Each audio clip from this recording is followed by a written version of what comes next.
What's up, everybody? It's your boy BLG here, and today I wanted to talk about a genre of video games that I've been absolutely obsessed with, and that is Metroidvanias. And no, it's not about thick furries, I promise. See, my journey in this started with Hollow Knight. I picked it up and then immediately put it down.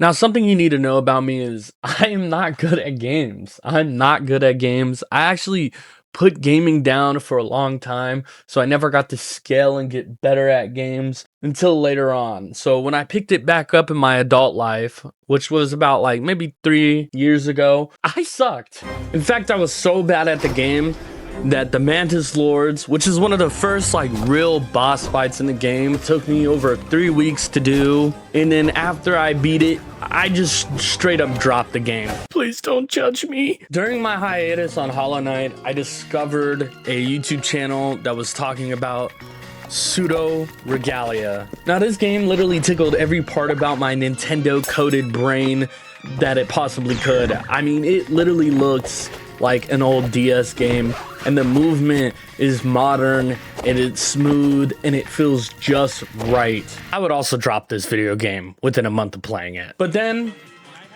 I did something that was unthinkable. Between playing Pseudoregalia and playing Hollow Knight, I did it.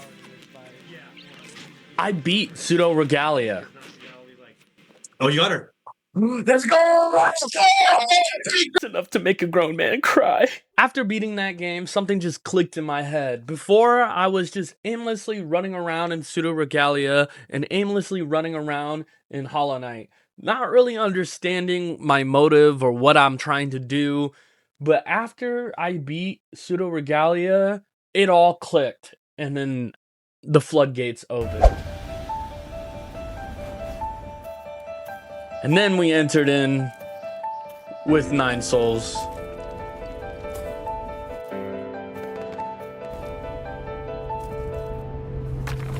Nine Souls was a game that was very unique to me in its Tau punk aesthetic.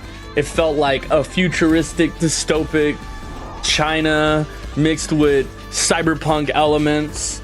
On top of that, the entire game runs off a parry system, which was my first time using a parry system, and it really tested my patience. But the movement in this game is absolutely incredible. There was never a moment in this game where I felt like I didn't know how to get around.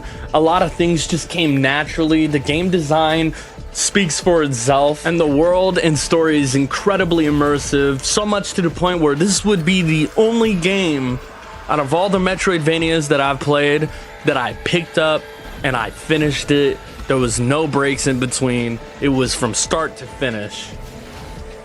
So with this newfound confidence, I decided to beat Hollow Knight.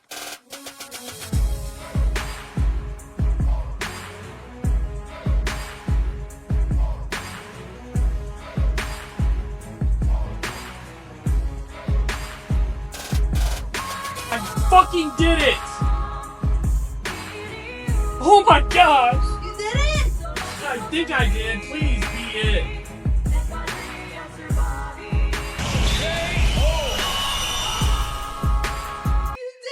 I think I did do it. Yeah, at least to say, it was a super big accomplishment for me. Now, I want to talk about some of the things that really appeals to me when it comes to Metroidvanias, and one of those things being is, well, I was a Nintendo kid growing up my whole life. As far as I know, my dad was a Nintendo person, and you know, obviously when he had me, he made sure to indoctrinate me with Nintendo shit.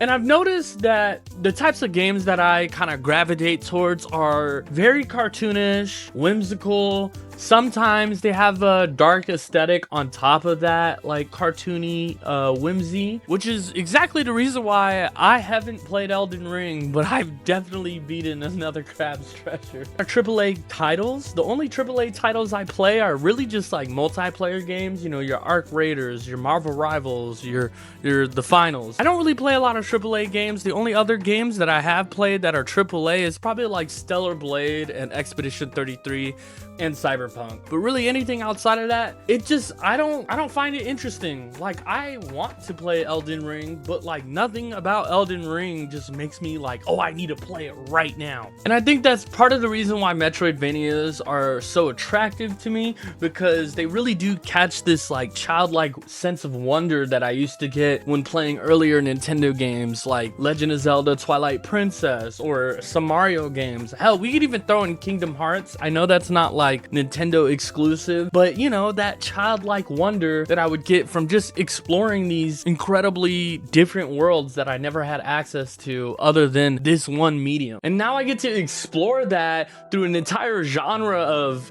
games whose whole purpose is getting lost and finding your way through a maze in a world that feels so brand new and fresh, while also being nostalgic of times before, times when things were a lot more simpler.